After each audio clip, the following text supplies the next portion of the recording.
Hello everyone, आपका स्वागत है हमारे चैनल पर। तो आज की इस वीडियो में हम बात करेंगे एक ऐसे महान लेखक के बारे में जिन्होंने अपनी कहानियों और अपने कई उपन्यासों के जरिए समाज को जागृत किया। उनकी इस लिखने की कला ने न सिर्फ हिंदी साहित्य को अपना दीवाना बनाया बल्कि पूरे भारत को सोचने पर मजबूर भी किया। जी हाँ, हम बात कर रहे हैं मुंशी प्रेमचंद की। तो आज की इस वीडियो में हम जानेंगे उनके जीवन की कहानी और कुछ ऐसे टर्निंग पॉइंट्स जिन्होंने उन्हें एक महान लेखक बना दिया और कैसे उनके लिखने का स्टाइल किस तरह से सामाजिक बदलाव को प्रभावित करता था। तो चलिए शुरू करते हैं हमारा आज का ये वीडियो। प्रेमचंद, जिनका असली नाम धनपत राय श्रीवास्तव था, इनका जन्म 21 जुलाई 1880 को बनारस के एक छोटे से गांव लमही में हुआ था। प्रेमचंद का जीवन गरीबी और कठिनाइयों के बीच गुजरा था। इनकी माता का देहांत इनके बचपन में ही हो गया था और इनके पिताजी ने भी इन्हें काफी जल्दी छोड़ दिया, जिसकी वजह से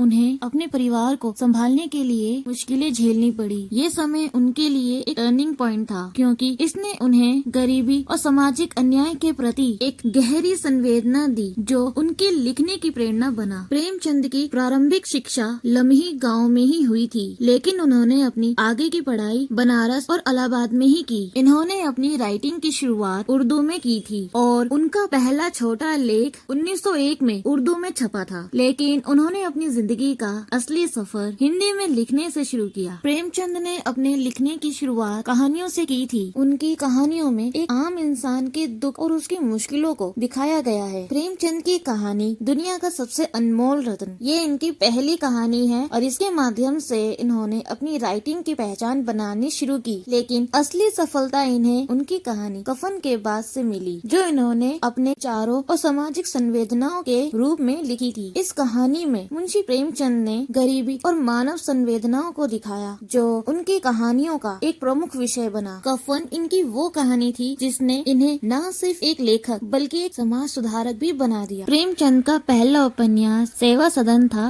जो कि 1919 में प्रकाशित हुआ था। ये ओरिजिनली उर्दू में लिखा गया था, बाज़ारे हुस्न के नाम से, लेकिन कलकत्ता से हिंदी में प्रकाशित ये पहले हुआ और उर्दू में 1924 में लाहौर से पब्लिश्ड हुआ। सेवा सदन में प्रेमचंद ने नारी जीवन की समस्याओं के साथ साथ समाज के धर्माचार्यों, बेमेल विवाह, दहेज प्रथा और मनुष्य के दोहरे चरित्र जैसे कई विषयों को इसमें बताया है। प्रेमचंद का एक और सबसे प्रसिद्ध उपन्यास गोदान है। प्रेमचंद का ये लिखा हुआ आखिरी पूरा उपन्यास है और ये सबसे महत्वपूर्ण उपन्यास माना जाता है। इसमें उन्होंने किसान और साहूकार के बीच के संघर्ष को दिखाया है। गोदान भारतीय किसान जीवन की एक दुख भरी कहानी है, जिसमें वह जन्म से लेकर अपने आखिरी दम तक शोषण की चक्की में पीसता रहता है और आखिर में वह मर जाता है। इस उपन्यास के जरिए प्रेमचंद ने जमींदारी प्रथा का विरोध किया और उन्होंने समाज में फैली छुआछूत और भेदभाव जैसी भावना को उखाड़ फेंकने का प्रयास किया है। गोदान एक मिसाल है प्रेमचंद के उस नजरिए का, जिसमें उन्होंने गरीब किसानों की भावनाओं को समझा। मुंशी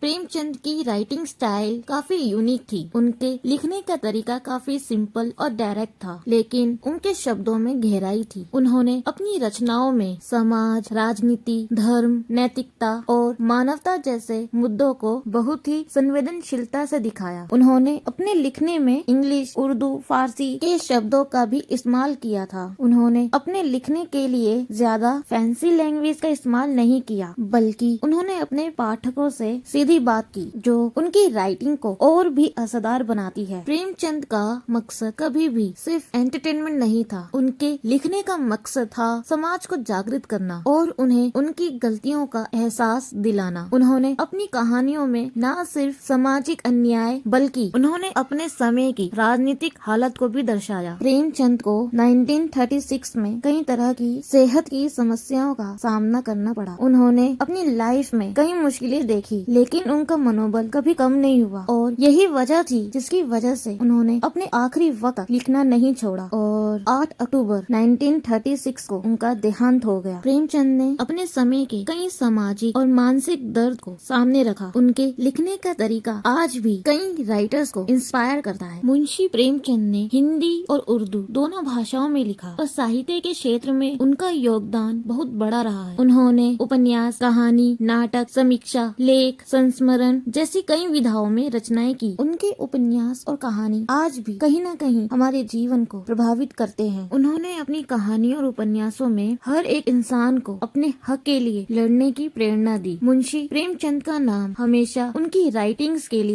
याद किया जाएगा। तो ये था हमारा आज का ये वीडियो। अगर आपको हमारा ये वीडियो अच्छा लगा हो तो लाइक और सब्सक्राइब करना ना भूले। और मुंशी प्रेमचंद की ऐसी कौन सी कहानी है जो आज भी आपको प्रभावित करती है, हमें नीचे कमेंट सेक्शन में जरूर बताएं। इसके साथ ही मिलते हैं आपको अगली वीडियो में।